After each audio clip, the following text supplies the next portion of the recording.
Tepuk tangan dulu untuk Pak Dino Patijalal. Assalamualaikum warahmatullahi wabarakatuh. Selamat pagi, salam sejahtera buat semuanya. Yang saya hormati, yang saya banggakan, Ketua dan Pendiri FPCI, Dr. Dino Patijalal dan Rosa, sahabat kami sekeluarga. Yang saya hormati Pak Idam Holik, Komisioner KPU, dan juga tokoh yang selama ini menjadi rujukan bagi kami yang menyukai percakapan internasional, Profesor Hasim Jalal yang hadir bersama di sini, orang tuanya Pak Dino Patijalal. Yang saya muliakan para duta besar negara-negara sahabat, yang saya muliakan para anggota korps diplomatik yang hadir, perwakilan bisnis, komunitas akademis, dan semua peserta yang hadir pada acara CIFP 2023. Saya bersyukur sekali ketika Dino mengabari. Saya sama Dino ini kalau ngomong selalu menyebut nama pertama, karena kita ini berteman sudah agak panjang. Pertama kali saya ngobrol dengan Pak Dino, saya masih mahasiswa di Amerika. Pada waktu itu Indonesia sedang dalam posisi pasca, Pak Sumadi ini ingat persis, pasca kejadian 9/11, dan waktu itu Pak Dino Direktur Amerika Utara, saya mahasiswa di Amerika Utara. Waktu itu lagi rame, jadi saya ketemu sebagai orang yang berada di pengasingan waktu itu. Kita merasakan ada kebijakan-kebijakan di sana yang kita Indonesia harus lebih aktif. Jadi saya waktu itu kritis sekali sama pemerintah Indonesia. Biasalah mahasiswa kan kritis gitu. Kritis. Terus tapi yang jawabin ini diplomat muda yang ketika saya lihat ini cerdas betul, pantas menjadi representasi Indonesia di internasional. Waktu itu Pak Dino Patijalal 2001-2002. Dan semenjak itu kita menjadi bersahabat dan senang sekali forum ini makin hari makin besar. Nah, kali ini saya dapat sebuah tugas dari Dino untuk bicara tentang apa tantangan ke depan. Karena itu saya ingin sampaikan dalam kesempatan ini beberapa poin. Mungkin saya akan mulai menyampaikan gagasan umumnya. Nanti kita akan ngobrol lebih jauh.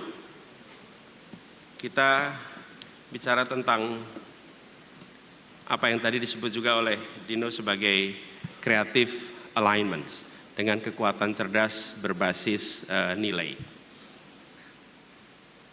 Ketika kita melihat apa sebenarnya tantangan global terkini, pertanyaan ini menurut saya penting sekali untuk kita jawab dengan tepat.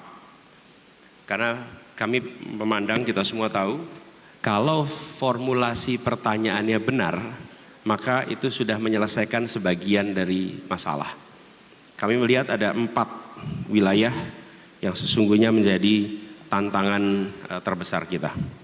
Pertama adalah geopolitik yang bergeser dari unipolar ke multipolar. Ini multiple great powers yang sekarang kita saksikan. Lalu epicentrum geopolitik ini beralih dari transatlantik ke Asia. Dan dulu kita bicara tentang Amerika Soviet, sekarang kita berbicara tentang Amerika, China. Dan kita menyaksikan juga ancaman-ancaman yang sudah tidak lagi homogen, tapi ancaman yang bisa disebut campuran antara militer dan non-militer. Kita mengistilahnya hibrid. Kemudian ini grey jenis-jenis ancamannya. Tidak perang tapi juga tidak damai. Dan multidimensi, ada cyber, ada course ekonomi, dan dampaknya dari situasi ini adalah muncul gejala atau penurunan trust, meningkatnya distrust antar negara. Bahkan slogan Latin, civis pacem para bellum, jika ingin damai bersiaplah perang, juga makin nyaring. Ini menandai bahwa arms race itu muncul. Kita tidak membayangkan, saya waktu itu ke Inggris triple IS diskusi, Tidak membayangkan di awal tahun 2022 percakapan tentang peningkatan anggaran pertahanan itu muncul di banyak negara. Kita sedang memikirkan peningkatan anggaran lingkungan hidup, kesejahteraan, toto sekarang munculnya peningkatan anggaran pertahanan. Itu 3 tahun yang lalu tidak terbayang gitu. Sekarang muncul sangat kuat. Lalu yang kedua adalah aspek ekonomi. Ini aspek ekonomi. Aspek ekonomi kita menyaksikan pergerakan arus modal dari negara berkembang ke negara maju karena perubahan suku bunga dari The Fed. Dan kita menyaksikan disrupsi produksi terkait dengan teknologi yang berdampak kepada geopolitik. Kita memiliki misalnya ketergantungan gandum pada Ukraina hampir 30%, pupuk pada Rusia 15%, dan ketika mereka berdua terlibat di dalam konflik, dampaknya terasa. Lalu rivalitas antara Barat dengan Cina yang berdampak kepada bagaimana kita mulai transisi energi bersih. Kebetulan 85% dari kapasitas pengelolaan rantai teknologi bersih ini ada di Cina. Lalu kita menyaksikan fakta-fakta ekonomi baru yang menunjukkan kompetisi sistem ekonomi global itu meningkat signifikan. Ditambah dengan adanya aging demografi, di mana orang-orang usia produktif dengan usia pasca produktif proporsinya berubah signifikan. Ini semua merupakan salah satu fenomena penting di tingkat global. Yang ketiga yang saya rasa paling mendasar dan paling berdampak adalah lingkungan hidup. Ada ketidakadilan iklim di sini. 12% penduduk dunia berada di negara maju, memproduksi lebih dari 50% emisi karbon dunia. Tapi dampak dari greenhouse gas emission itu dirasakan seluruh dunia, khususnya kepada mereka yang tidak mampu. Di Indonesia kita merasakan ketika terjadi pergeseran, kita menyebutnya bukan climate change tapi climate crisis. Ini yang paling merasakan justru yang paling bawah. Ketika kemarin merasakan ada heat wave di Jakarta dan Indonesia, bagi yang mampu tinggal nyalain AC, nyaman. Tapi bagi yang tidak, itu luar biasa dampaknya pada kesehatan dan lain-lain. Dan sampai sekarang kita tahu target mitigasi, target adaptasi untuk perubahan iklim ini belum terpenuhi. Dunia mengarahkan perubahan kenaikan suhu ini bukan lagi 1,5 derajat seperti Paris Agreement, tapi diprediksi mungkin 2,5 sampai 3 derajat. Dan itu dampaknya luar biasa. Bagi kita di Indonesia apalagi, permukaan air laut akan sangat berubah dan dampaknya di negara kepulauan seperti Indonesia akan sangat besar. Nah, yang tidak kalah penting keempat, soal demokrasi. Kita menyaksikan bahwa terjadi democratic backsliding seluruh dunia. Banyak negara-negara yang bergerak ke arah non-demokrasi, mau dibilang otoriter belum nampak, lalu juga bergerak ke arah less good governance, tapi mau dibilang korup juga belum. Tapi jelas kita tidak lagi berada dalam track democratic consolidation, good governance, itu seperti tema yang dulu populer, hari ini menurun. Dan ini bukan hanya dialami di beberapa negara, ini fenomena dunia. Hampir 37% populasi dunia itu sekarang berada di dalam sistem rezim otoriter. Lalu indeks demokrasi 92 negara stagnan atau turun. This is no good, worldwide. Lalu indeks persepsi korupsi khusus untuk Indonesia jelas mengalami penurunan yang signifikan. Dari nomor 36 tahun 2015 sekarang menjadi ke 34, which is no good. Dan minim praktek demokrasi dalam politik luar negeri, dan tambah lagi bila di dalam negeri kita tidak mempraktekkan demokrasi good governance, tidak mungkin mengkampanyekan keluar.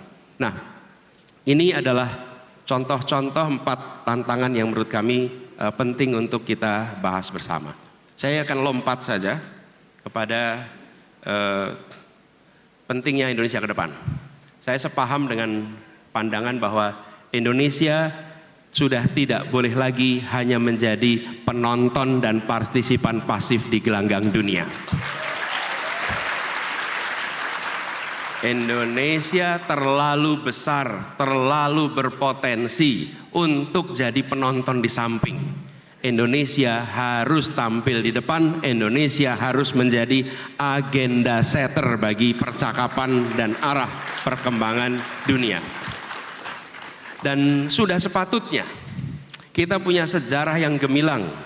Ini saya tunjukkan di sini beberapa ilustrasi bagaimana gagasan awal Bung Karno pada waktu itu menggagas tentang konferensi Asia Afrika di saat Indonesia masih miskin.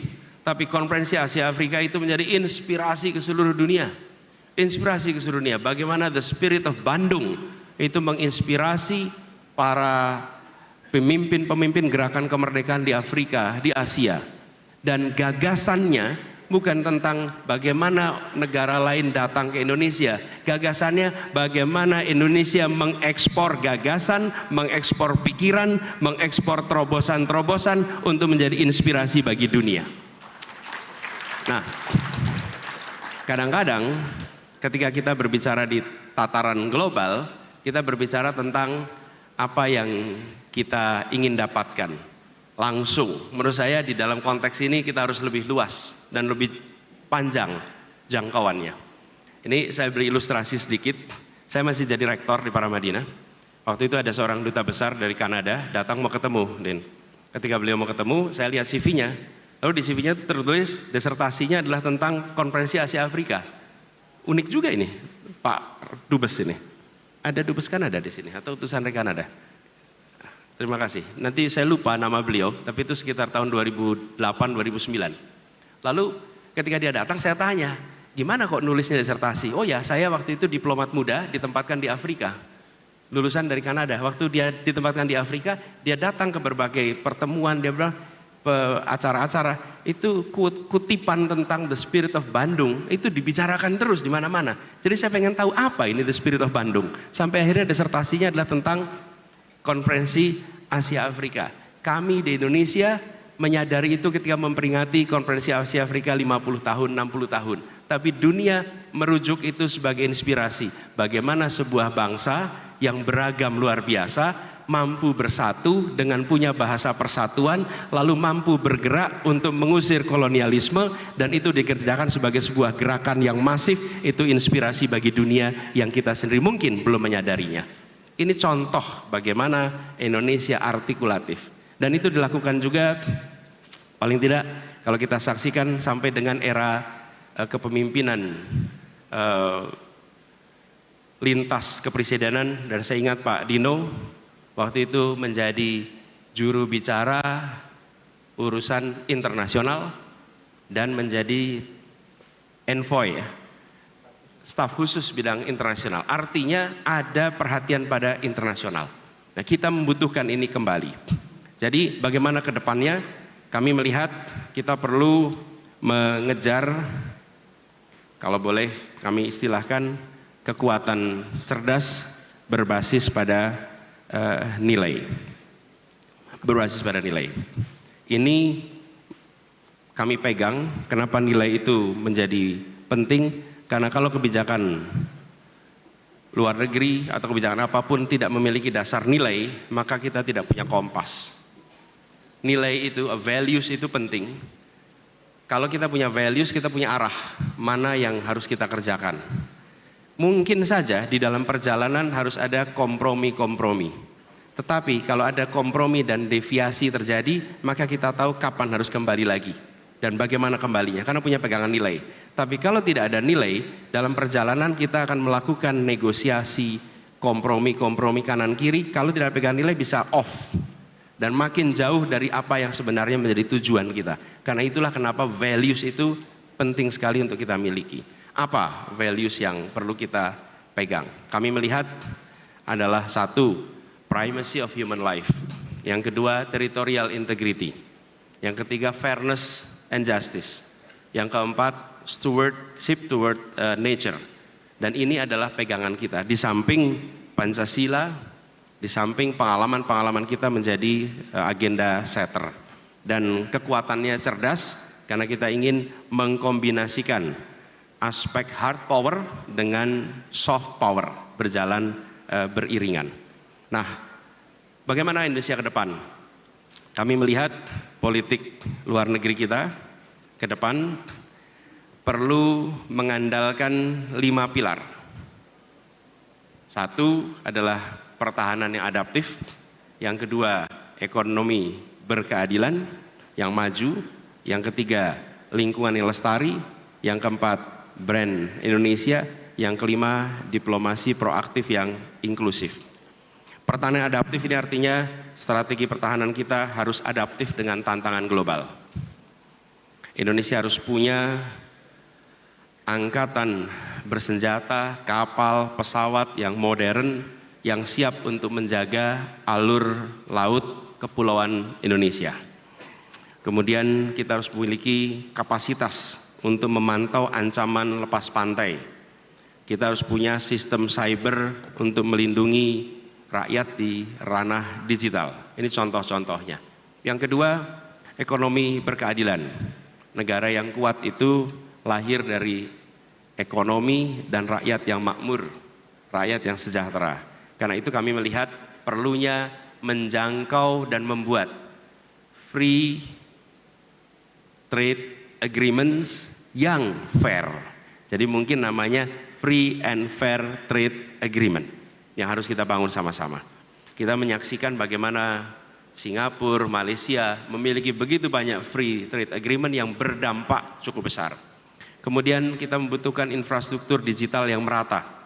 Penciptaan regulasinya harus inklusif, harus demokratis, dan yang tidak kalah penting, perlindungan atas data, perlindungan atas kekayaan intelektual. Yang ketiga, lingkungan yang lestari, lingkungan yang memungkinkan Indonesia memiliki daya tawar di dunia, punya daya tarik di dunia untuk nantinya interaksi dengan generasi-generasi masa datang khususnya. Dan ini adalah mencangkup beberapa aspek. Satu, akselerasi transisi energi berkeadilan. Yang kedua, optimalisasi instrumen untuk nilai ekonomi dari karbon. Yang ketiga, proaktif dalam forum-forum global untuk terlibat dalam aksi global yang terkait lingkungan hidup. Kalau boleh saya bercerita, ketika kami bertugas di Jakarta, saya aktif di forum namanya C40. C40 adalah asosiasi kota-kota besar dunia, dan di situ mendorong perubahan kebijakan kota-kota untuk lebih ramah lingkungan dan menangani polusi. Dan alhamdulillah di dalam kepemimpinan C40 ini ketuanya adalah wali kota London, wakilnya adalah gubernur Tokyo, dan satunya lagi gubernur DKI Jakarta sebagai wakil dalam steering committee ini. Jadi kita tidak menjadi penonton, tapi kita ikut di dalam mewarnai kebijakan-kebijakan terkait dengan perkotaan dunia. Dan apa yang terjadi? Jakarta waktu itu menjadi salah satu contoh. Bahkan di tahun 2021, Jakarta mendapatkan nomor 1 sedunia Sustainable Transport Award karena transformasi bidang transportasi yang terjadi di Jakarta. Yang keempat adalah Brand of Indonesia. Ini kunci dari diplomasi kita, salah satunya ini. Saya ingat Pak Dino ini sering berbicara tentang bagaimana kuliner itu menjadi salah satu kekuatan kita. Dan benar, Indonesia ini memiliki kekuatan itu. Kita ingin ke depan membuat Indonesia menjadi salah satu tujuan pembelajaran kebudayaan dunia. Kebudayaan Indonesia tidak boleh hanya jadi tuan rumah di negeri sendiri, tapi harus bisa menjadi tamu mempesona di negeri orang. Double. Kita seringkali bicara kita harus jadi tuan rumah di negeri sendiri. Ya itu bagus. Tapi kalau cuma tuan rumah negeri sendiri ya cuma di sini. Kita harus jadi tamu mempesona. Kita membutuhkan rumah-rumah kebudayaan Indonesia di berbagai wilayah dunia. Biarkan dunia datang ke Indonesian Cultural Center yang ada di berbagai negara supaya Indonesia hadir dan menunjukkan kekuatan budaya kita. Ditambah lagi restoran-restoran dan makanan Indonesia luar biasa. Tapi yang masih statusnya belum mendapatkan Michelin Star. Kita ingin restoran-restoran Indonesia bukan hanya hotel, memiliki Michelin Star dan itu diakui oleh dunia. Dan kita ingin Indonesia nanti menjadi destinasi untuk orang menyaksikan bahwa kita memiliki kekuatan di dalam aspek film, aspek seni, dan Indonesia jadi tuan rumah. Kami mencoba menyiapkan. Sekarang kalau datang ke Taman Ismail Marzuki, maka di situ menjadi sebuah cultural center yang sanggup untuk menerima performance kelas dunia yang ada di sana. Saya tidak tahu apakah operator membawa. Coba kalau contoh, tolong dipasang foto best rated sub di Asia. Kalau ada di sini ada. Kalau nggak ada, tolong dibantu disiapkan. Ada. Nah ini dia. Indonesia itu nomor, kalau ditanya apa best rated sub di Asia, namanya rawon, nomor 1 di Asia. Oke. Kemudian nomor 2 dari mana nih? Filipina. Nomor 3 apa? Gulai cincang. Nomor 3 di dunia. Coba sekarang, the 100 most iconic ice cream. Keluarin dong yang ice cream. Ragusa S Italia. Pak Dubes Itali, kami pinjam namanya. Dan satu lagi Zhang Randi. Ini dari mulai tahun 32 sampai sekarang. Coba sekarang, deep fried dessert in the world. Nomor 1. Gorengan paling terkemuka di dunia nomor 1. Oh.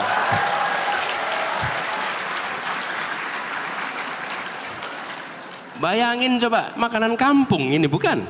Kan makanan di mana-mana.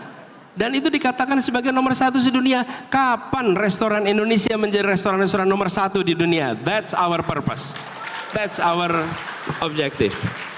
Kami ingin agar kita ini berdiplomasi dengan soft power yang dahsyat. Dan kami ingin nantinya seperti sekarang di Jakarta, ada restoran Jepang, bahkan restoran Brazil, restoran Argentina, restoran Korea. Mana restoran Indonesia di kota-kota besar dunia? Itu akan menjadi salah satu prioritas utama di dalam soft power diplomasi ke depan. Oh, CNN, World Best Food 2017. Coba, nomor 1 apa?